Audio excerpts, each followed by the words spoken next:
Welcome back fitness family. నేను మీ shark Sai. ఈరోజు కూడా నిద్ర లేచి రెడీ అయ్యి ఇంకా అలా పార్క్ వరకు రన్నింగ్ చేసుకుంటూ వచ్చి వర్కౌట్ స్టార్ట్ చేశా. ఈరోజు నేను మీతో బెట్టింగ్ యాప్స్ గురించి మాట్లాడబోతున్నా.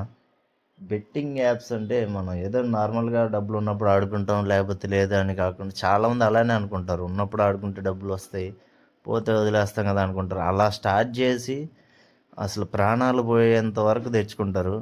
అసలు ఈ ఏజ్‌లో అడిక్షన్ లాంటిది అది బెట్టింగ్ యాప్స్ గురించి. మన జీవితంలో ఒక అద్భుతమైన ప్రయాణం లాంటిది మన జీవితం. దాన్ని మనం ఎలా నడిపిస్తామో, ఎక్కడికి తీసుకెళ్తామో అది పూర్తిగా మన చేతుల్లో బెట్టింగ్ ద్వారా ఏమొస్తది, పెద్ద పెద్ద రాజ్యాలే కూలిపోయాయి జూదం ఆడి. మనం ఎంత ఆ! ఎప్పుడైనా విన్నారా మీరు? పలానోడు బెట్టింగ్ ఆడి మంచిగా సెటిల్ అయ్యాడురా అని ఎవ్వడి నోట్లోంచైనా వచ్చిందా ఈ మాట చెప్పండి? ఎవ్వడి నోట్లోంచి ఈ మాట రాదు. కానీ మన యూత్‌లో వచ్చే మాట ఏందంటే, నేను మొన్న 10,000 ఏసిండ్రా నాకు 50,000 వచ్చింది, 60,000 వచ్చింది, గోవాకెళ్ళాను. ఇలాంటి మాటలన్నీ వింటాం. అది నిజమో, అబద్ధమో ఎవడికి తెలీదు. వాడేదో చెప్పాడని నువ్వు ఒక అప్లికేషన్ డౌన్‌లోడ్ చేస్తావు. ఉన్న 500, 1000 పెడతావు. అది కాస్త 10,000 అవుద్ది, 50,000 అవుద్ది. ఇంట్లో వస్తువులు అమ్ముతావు, బండి కుదవబెడతావు, అప్పులు చేస్తావు, ఫోన్లు అమ్ముతావు. ఎన్ని చేస్తావో నీకే తెలీదు. ఒక్క అప్లికేషన్ కోసం నీ జీవితాన్నే నాశనం చేసుకుంటావా చెప్పు?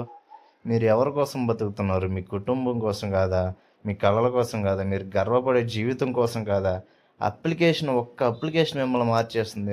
మొత్తం మీ రూట్‌నే చేంజ్ చేస్తుంది.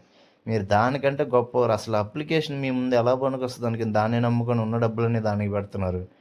వాళ్ళేం తెలివి తక్కువోళ్ళా? బెట్టింగ్ అప్లికేషన్ తయారు చేసేవాళ్ళు. కోడింగ్ మామూలుగా రాస్తారు. అల్గారిథమ్స్ అన్నీ వాళ్ళకి ఫేవర్‌గా ఉన్నట్టే వాళ్ళు రాసుకుంటారు గానీ, నీకు డబ్బులొచ్చేటట్టు వాడెందుకు అల్గారిథం రాస్తాడు? అదొక ఆ గేమ్ అనేది లక్ కూడా కాదది. Just algorithm. నీకు రూ. 10 వచ్చిందంటే వాడు రూ. 100 నీ దగ్గర నుంచి తీసుకునేటట్టు వాడు అల్గారిథం రాస్తాడు. చదువుకున్నోళ్ళమే కదా! ఆ మాత్రం తెలీదా? కోడింగ్ ఎలా రాస్తారు? ఏంది? అప్లికేషన్ ఎలా డెవలప్ చేస్తారు? డబ్బులు నీకొచ్చేటట్టు వాడు డెవలప్ చేస్తే వాడికేమొస్తది చెప్పండి? నిజం పెద్ద పెద్దోళ్ళందరూ ఇప్పుడు దాని గురించి మాట్లాడుతున్నారు కాబట్టి, ఇప్పటికిప్పుడే కొంచెం జనాలు కూడా అర్థం చేసుకుంటున్నారు. మీరు కూడా అట్లాంటి వాటి జోలికెళ్ళకండి దయచేసి.